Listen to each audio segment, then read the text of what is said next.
Hello, everybody. Hopefully you're doing well. Just wanted to recap my journey. Almost 30 years ago, I used to sit in my vehicle and read books. One night when I was sitting there, a voice came to me from the back seat saying, "Get out." I looked over my shoulder, used some explicit, and continued to sit in the car. 5 minutes later, the voice came back to me again, "Get out." I looked over my shoulder again, used some explicit, then I just went ahead and go into my apartment.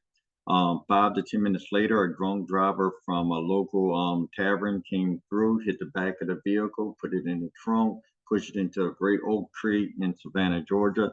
If I wouldn't have listened to that second voice, I would not be here today to speak to you. So I'm really blessed to have this opportunity to share this completed journey with you and to continue in helping others from a God-given perspective.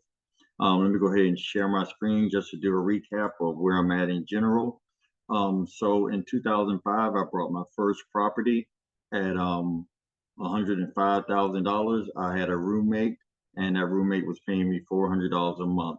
A couple of years later, went ahead and purchased a second property, $61,000. The roommate continued to stay with me, paying me $400 a month. But as you can see, with inflation, it continued to eat at the money, but I kept the roommate at $400 a month just to offset my expenses. The roommate continued to stay with me, and we moved to my third property, and that was at 57,900 in general. Kind of got the big head, and when I got a third property, lost that property as a condo townhome, and I had to file bankruptcy. But that was a matter of the community that I was in was not paying the bills, so I was carrying too much of a debt load. If we look at the mortgages that were carried, 7,890, 7,634, 63, and 275. So I've been carrying the mortgages for about 15 to 19 years. Let's look at the interest rates: 5.75, 6.1, 6.88, 6.50.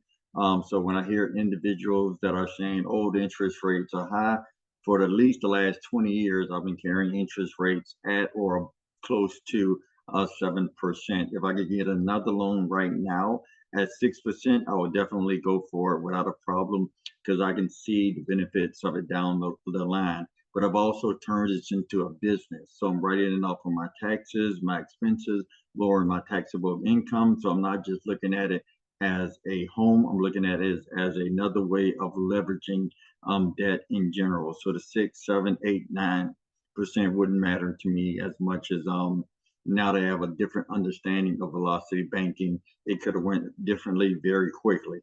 Now, according to Zillow, these are the current market prices. And you see at the end, this is the current rate. I'm sorry, not the rate, but the amount.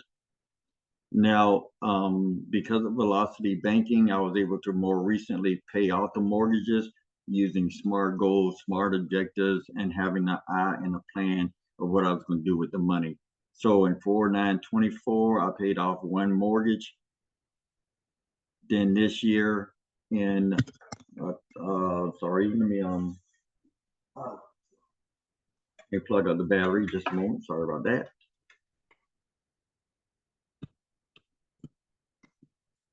Okay.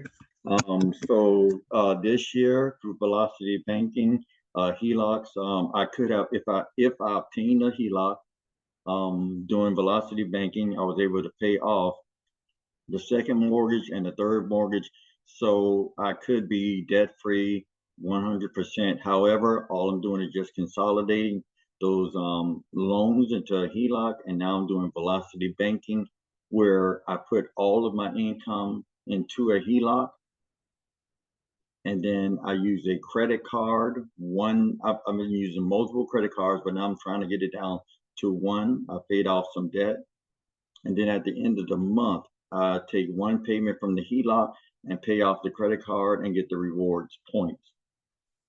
Now, in looking at the percent increase in terms of the property, we can see 121%, 230%, 300%, and if I would have had that last property, 121%.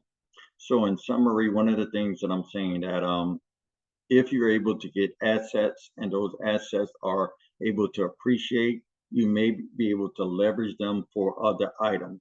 So I'm not so much worried about getting into debt as being in a position where I can leverage more more resources, some may call it debt, to move to a different level in general. Some may consider a home as an asset or it could be a liability.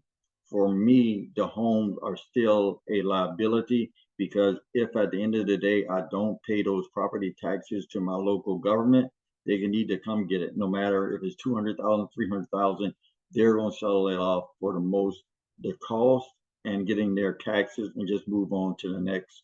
The county government pretty much owns the land and I'm just borrowing it or leasing it. Now this marker, I would consider more of an asset than a liability. I can rent this marker out to anyone as long as it has ink in it. I'm not paying any taxes, sales tax. I can start an entire company.